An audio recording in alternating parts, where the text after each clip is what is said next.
नमस्कार, मैं कीर्ति और आप देख रहे हैं न्यूज़। इस समय मैं मौजूद हूँ समाजवादी पार्टी कार्यालय पर, जहाँ पर सपा प्रमुख अखिलेश यादव ने एक बड़ी प्रेस कॉन्फ्रेंस की और एक बार फिर से एसआईआर के मुद्दे को जोरों शोरों से उठाया। इसके साथ ही उन्होंने कथाकथित आंकड़े पेश करते हुए सरकार पर हमला भी किया और साथ ही तमाम आरोप भी लगाए। उनका ये कहना है कि कहीं न कहीं जो चुनाव आयोग है और जो सरकार है, वो दूसरे जो अनपढ़ लोग हैं, जो पढ़े लिखे नहीं हैं, उन गाँव के लोगों के नाम पर फॉर्म 7 भर के तमाम लोगों के जो है वो नाम कटवा रही है।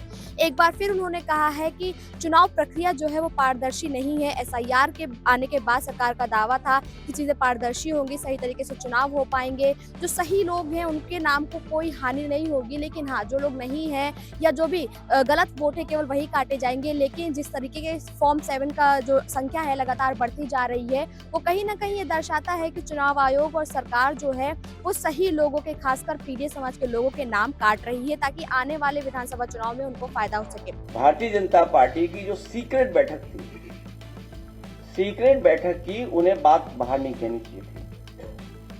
सीक्रेट बैठक में यह तय हुआ था कि हर लोकसभा में वोट काटवाया जाएगा, समाजवादी पार्टी जहां जीती है, और उसी को विधानसभा स्तर पर लेकर जाया जाएगा और विधानसभा स्तर से बूथ स्तर तक ले जाया जाएगा।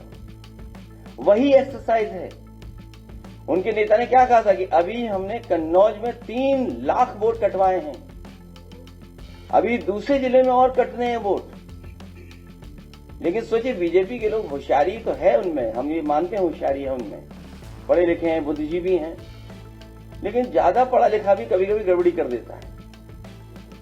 उन्होंने हमारे ही नगर अध्यक्ष के दस्तखत से, नकली से, हमारा ही वोटर का वोट कटवा दिया। बताओ, उत्तर प्रदेश का चुनाव वो जीत नहीं रहे हैं, इसीलिए वो वोट कटवाने के माध्यम से हम सबको उलझाए हुए हैं कि आप बुनियादी सवाल न उठा पाए। महंगाई, बेरोजगारी, किसान का सवाल, लॉ एंड ऑर्डर, अमेरिका से जो डील हुई, फ्री ट्रेड एग्रीमेंट जो हो गए, या दुनिया में आपका रुपया कितना गिरता चला जा रहा है, सोने की कीमत कहां पहुंच रही है, आपके चांदी की कीमत कहां जा रही है, इन्वेस्टमेंट आया नहीं। तो डेटा जो बताता है, जो मैंने आपको अभी बताया था, डेटा जो बताता है, क्योंकि डेटा तो गलत नहीं बोल सकता ना, ये तो डेटा उन्हीं का है, डेटा गलत कैसे बोलेगा। और डेटा में ये साफ दिख रहा है कि पीडीए के वोट की ही डकैती है, पीडीए के वोट, और टारगेटेड डकैती है, बिल्कुल टारगेटेड है कि इस बूथ पर ये वोट कटवाना ही कटवाना है। इसका मतलब यह है कि कोई बैकग्राउंड में मैकेनिज्म है, या कोई लोग बैठे हैं जो बहुत शार्प हैं, जो इलेक्शन कमीशन या जो भी प्रोसेस हो रहा है उसका डेटा शेयर किया जा रहा है, उससे डेटा शेयर हो रहा है, तभी वो टारगेटेड कर रहे हैं। उन्हें पता है कि इस बूथ पे कटवाना है। जब एक्सरसाइज एसआईआर की होगी तो फॉर्म 7 की जरूरत क्या है? फॉर्म 7 की जरूरत क्या है जब तुमने इतनी बड़ी एक्सरसाइज कर ली एसआईआर की? अज्ञात इसलिए क्योंकि जिनके नाम फॉर्म 7 पर दर्ज हैं वो स्वयं पढ़ना लिखना तक नहीं जानते। वो मैंने उदाहरण दिया आपको, नंदलाल जी वाला, जो पढ़ना लिखना नहीं जानते हैं, तो कई उनसे फॉर्म 7 दस्तखत करा रहे हैं या नकली दस्तखत करा रहे हैं अपने व्यक्ति से।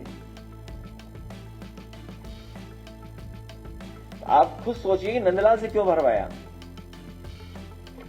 जमीनी हकीकत यह है कि गांव-गांव में भाजपा से जुड़े सामंतवादी और प्रभुत्ववादी तत्व पीडीए और गरीब वर्ग की सूची बनाकर उनके नाम से बल्क में फॉर्म 7 दाखिल कर रहे हैं।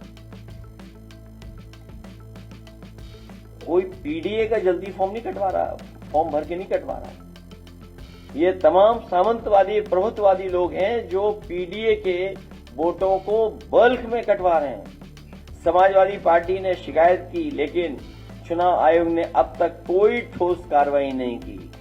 अगर एक भी जिलाधिकारी के खिलाफ कार्रवाई कर दें, एक भी ठोस कार्रवाई हो जाए इलेक्शन कमीशन की तरफ से, तो पूरा एसआईआर और वोटर लिस्ट उत्तर प्रदेश की ठीक हो जाएगी।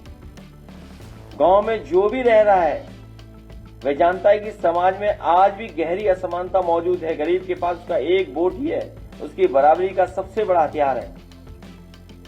बाबा साहेब द्वारा दिए गए संवैधानिक अधिकार सामंतवादी मानसिकता इसी अधिकार से असहज रहती है और वो तरीका ढूंढते हैं कि इस अधिकार को कैसे छीना जाए। इसके अलावा अखिलेश यादव ने पंचायती चुनाव को लेकर के भी सवाल खड़े किए। उनका ये कहना है कि सरकार की कमियां जो है वो पता चल रही हैं। वो पंचायती चुनाव इसलिए नहीं करा रहे हैं क्योंकि कहीं ना कहीं अगर पंचायती चुनाव होते हैं तो उसमें उनको करारी शिकस्त मिलेगी। हालांकि इस दौरान उन्होंने कई कथाकथित आंकड़े भी पेश किए जिनकी सत्यता प्रमाणित करने के लिए उनका कहना है कि हम अगली जो प्रेस कॉन्फ्रेंस करेंगे या अगली जो मीटिंग करेंगे उसमें उसकी सत्यता भी प्रमाणित करेंगे। इसके अलावा उन्होंने विधानसभा में दिए गए सीएम योगी आदित्यनाथ के भाषण पर भी तमाम सवाल खड़े किए हैं और कहा है कि जो योगी आदित्यनाथ हैं उन्होंने विमुक्तेश्वर आनंद का अपमान किया है, वो चुनाव नहीं करवाना चाहते हैं, वो लगातार पीढ़ी समाज जो है वो उनको गिराने का काम कर रहे हैं और एसआईआर को लेकर के सरकार और चुनाव आयोग की तरफ से झूठ पेश किया जा रहा है। यहाँ पर तमाम कार्यकर्ता भी थे और उन्होंने अलग अलग विधानसभा से उनके तमाम कार्यकर्ता और बीओएलएस को भी बुलाया हुआ था, जिनका ये दावा है कि कहीं ना कहीं फॉर्म 7 भर के जो पीडीए समाज के लोग हैं उनके ही समाज के जो लोग हैं उनका नाम कटवाया जा रहा है। अखिलेश यादव ने ये भी दावा किया कि उनके नगर उपाध्यक्ष जो है उनके नकली हस्ताक्षर करके तमाम लोगों के नाम कटवाए गए हैं और साथ ही जाँच की मांग की है। इस पूरे मामले पर आपका क्या कुछ कहना है हमें कमेंट बॉक्स में जरूर बताइए। कैमरा पर्सन रमेश वर्मा के साथ मैं कीर्ति, एन न्यूज़ लखनऊ।